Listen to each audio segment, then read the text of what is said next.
Welcome back to the channel, everybody. I hope you guys are having a magnificent Monday. We're coming back at you with another video. We're becoming the best versions of ourselves. We're creating unity and ultimately making this planet a better place.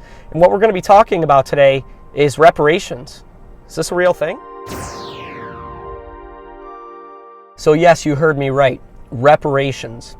For those of you that don't know, North Carolina just passed a law stating that they will give reparations to African Americans in their state for what happened to their ancestors in regards to slavery. This is something that in America has been talked about for quite some time, but nobody really thought that this thing was going to happen. Well, North Carolina has become the first state to actually approve reparations, and it's actually a really cool idea, and it's something I wanted to shed some light on. So let's go ahead and get into it. So the idea of reparations was that if the country were to approve reparations, direct payments would go to African Americans for the damage done to their family throughout generations during the time of slavery. And the idea behind it was a repayment for the work and effort that their ancestors put in to make the country what it is today.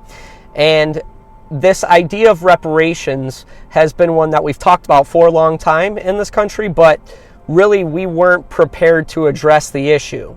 Well, now that issue is being addressed in North Carolina. But here's what they've decided to do instead. Rather than giving direct payments to African American families for the damages done to their families throughout generations, instead, what North Carolina has decided to do is take that money and invest it into ghettos and underprivileged African American communities. And this is a really beautiful idea.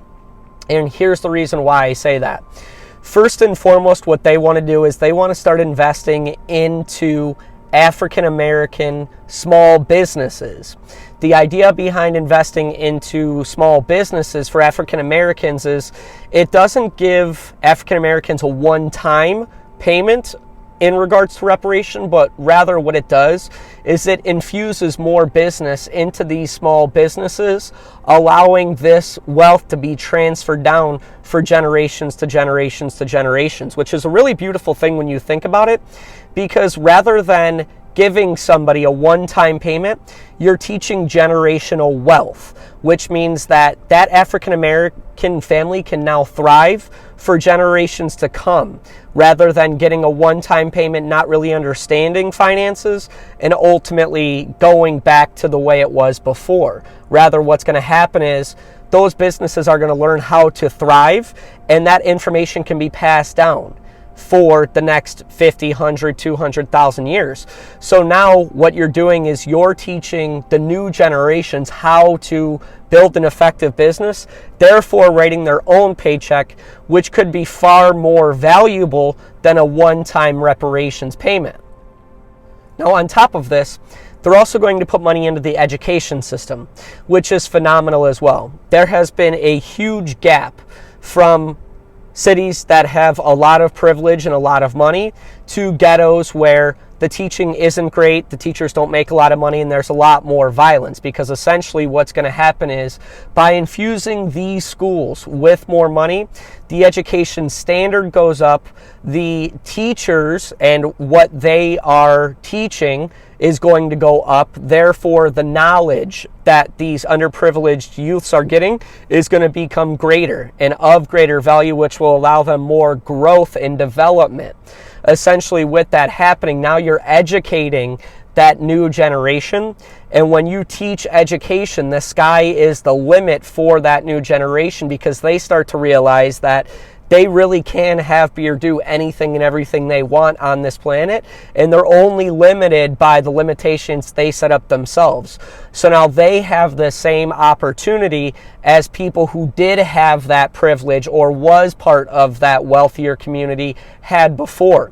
So it levels the playing field in regards to education, allowing families to have more knowledge, get into better colleges, and ultimately get better jobs, when it comes to careers. And it also touches on healthcare as well, which is huge. So obviously in these cities there is violence, there is sickness, there's disease. There isn't a lot of awareness in regards to how to maintain your health. So by putting more information in the hands of underprivileged communities, what's going to start happening is people are going to start taking better care of their body. They're going to start understanding some of the foods that they should be eating and why it's important. On top of that, physical health and mental health are going to become on the forefront of these underprivileged societies' minds. Therefore, what's going to happen is there's going to be more longevity. There's going to be a lot less disease. There's going to be a lot healthier people coming together to ultimately create a society where health is on the forefront of everybody's mind, and we have a lot less sickness, illness, disease, and a lot more prosperity and abundance and longevity. So that's another huge positive to these reparations as well. The next one, and the one that I feel is most important, is neighborhood safety.